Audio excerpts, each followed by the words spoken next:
welcome. I'm Amber Miller from Radio 104.5. So you are amongst the first people like on the planet to hear our social cues. What did you think? It's officially out as of midnight tonight. So if you stay up late, you can listen and binge listen. You should absolutely pre-save it. You should absolutely pre-purchase it. You should get it on translucent pink vinyl. That's my pick. Okay. And then of course we're going to see Cage the Elephant and Beck at BB&T Pavilion, along with food and some flower bead. So think of BB&T Pavilion. Think of across the river, that gigantic stage. And think about what's about to happen right here. We're so glad that you're here with us. Thank you to our host, Xfinity Live. I think, so here's what's going to happen. We're going to talk a little bit, and then I'm going to shut up, and then they're going to play for us. That's how this is going to go. Are we ready? All right. Okay, Philadelphia. KG Elephant picked us to be here on album release eve. It's like Christmas Eve. This is happening. We welcome to the stage, KG Elephant.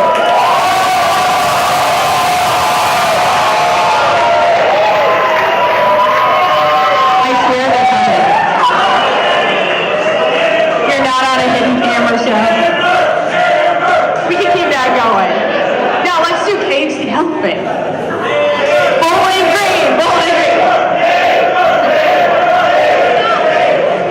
Cage. Who has their tickets for BB&T? Yeah, we'll see you there. The Night Running Tour. If not, get them tomorrow when you get paid.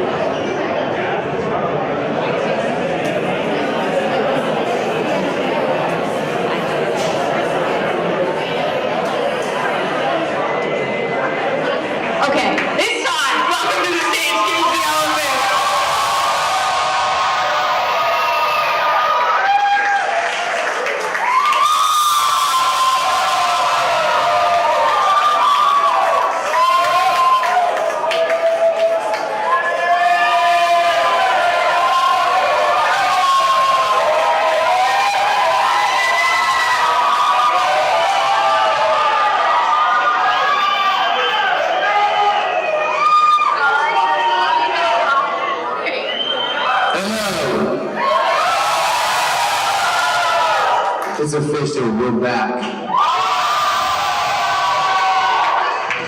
We're very cozy up here. I'm gonna try my best to I feel like I should squat down or something. Guys, thank you. I wanna thank you for spending this time with us here in Philadelphia. We're gonna talk just a little bit and then we're gonna get to the songs. Social Cues is out tomorrow. I always feel like the title track to an album, which comes at track 2 for Social Cues, which we just heard, is sort of like the Rosetta Stone of an album. It's sort of like the key to really understanding the album. Is that true of Social Cues, the song, and the album? Does it sort of center around, without that, is there no foundation? With each record, we're always sharing different ideas, almost from the point that we finished the last record. And even before that, we're always looking for something new to reignite the obsession in making music and to just become obsessed with creating again.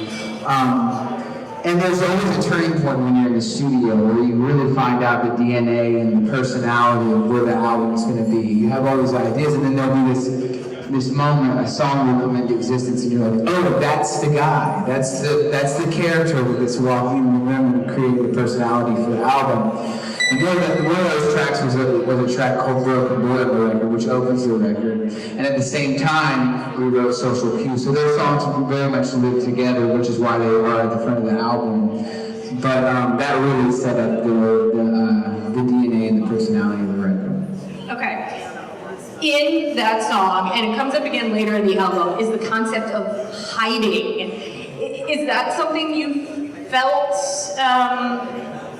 is part of the DNA of the record too? Is that something you felt like you needed to do to get away and hide? Is that something that constantly, you're on the stage all of the time in this job in life? So the concept of hiding, talk to me about that a little bit. You know, it's funny, it's interesting because on stage it's easy to not hide. You just take everything that you are,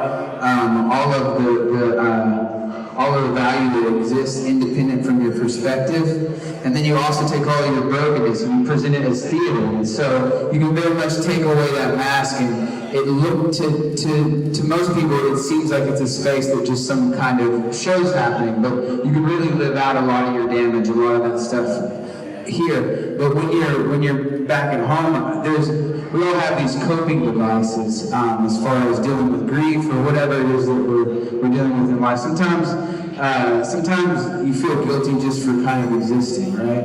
And so like we have all these different coping devices, and I think for myself there was a fair amount of overexposing myself to things that were unhealthy and maybe self-medicating to a degree that was definitely not healthy. But then there's the reverse side of that, which is an intense withdrawal from that, and to kind of isolate yourself as a means to protect yourself, kind of. Like if no one can touch me, if I put myself in a place where I'm not around anything that can hurt me, well then I'll somehow like protect myself. But anyways, those things don't necessarily, they definitely don't work. So they're just two manifestations of the same problem, I would say. So. I feel like we're talking about things in twos a little bit, so I want to talk about Ready to Let Go and Goodbye, because to me they're almost like, Ready to Let Go is almost like a daytime version of a feeling, and Goodbye is almost a nighttime version of a feeling, so like it's like an A-B there. And also Goodbye is just such a beautiful song. Like it has that magic in it to stop time and stop space. Like literally the first time I pressed play on it, which was what, just a couple of weeks ago that it came out, I was like, everything falls away, nothing else matters. Do you feel like they're related songs when you were in the process of putting them together? Yeah, I think all of them, in the same way that there's a relation between all the songs on the record, they were written at very different times, pretty stretched apart. In fact, Goodbye was written way before Ready to Let Go, which was really interesting. It's almost kind of like when you know something's coming, which is also funny because in Ready to Let Go, a reference, we both knew this day was coming. But so maybe in that way, actually, that's the first time I've thought about that. That's where they may be intricately wound together, where I read Goodbye way in advance and then Ready to Let Go. More than several years down the road, I said we both knew this day was coming. So I don't know if there's any correlation there, but maybe. But yeah, one thing that's kind of funny is like those songs. There's a fair amount of seriousness in them. And truth, honesty. And it's funny because there have been many comments where people are like, those are dark songs. What's up with the heavy songs? And I just think that sometimes when you're confronted with such reality or honesty about your reality, it's translated as darkness. But I actually find a lot of hope in that. You know, when you're going through this time of grief and mourning, there's all these different shades and hues of emotions and experiences. And I don't know if you've ever heard this, but there's a saying called a bright sadness. You know, joy is the underbelly of grief and vice versa. So anyways, I don't know, just some kind of thoughts I'm having. Yeah, I like that different shades. That's day, night, that's different shades of sort of the same feeling. That's kind of what I was getting from those. Anything that you took from the Unpeeled process, because that wasn't necessarily writing songs, that informed what we're hearing on social cues? For sure. We'd always wanted to work with an actual string section and a composer,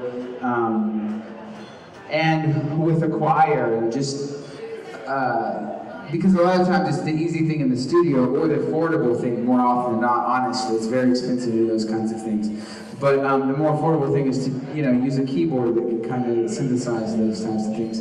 But for the first time, after working on Tell Me I'm Pretty, on Unpeeled, we had worked with actual strings and string sections, and yeah, we wanted to do the same on this album, but in a more methodic way, and as we were writing, and we were so blessed to work with David Campbell, who's a legend in that world as far as a composer, arranger, who actually happens to be Beck's father, which is kind of the weird. There's a lot of connections. So those are real strings we're hearing on Goodbye, which clearly I'm obsessed with. Yes. Both. Real yeah. and keyboard, yeah. Yeah. Blend.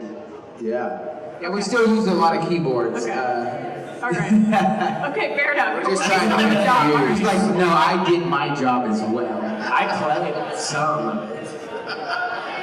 I want to talk a little bit about, it just so happens this week, because of a landmark anniversary of a massive album, that I've been both binge listening to your music, and the Pixies' Doolittle turned 30 yesterday. And I was like, oh my god, this is such a happy musical space, and I think we're all in the Pixies fan club right here, like we're all on the Pixies fan club here. I think I read something like you had to move overseas to discover the Pixies or something. Anything Pixies-esque, you're like, yeah man, I don't know, I was feeling there was so much musical happiness between your music and their music yesterday. And it also makes me think, 30 years from tomorrow, we're gonna be doing that kind of celebration for social cues. Who knows? We can only hope. No, it's happening, so let's do the math.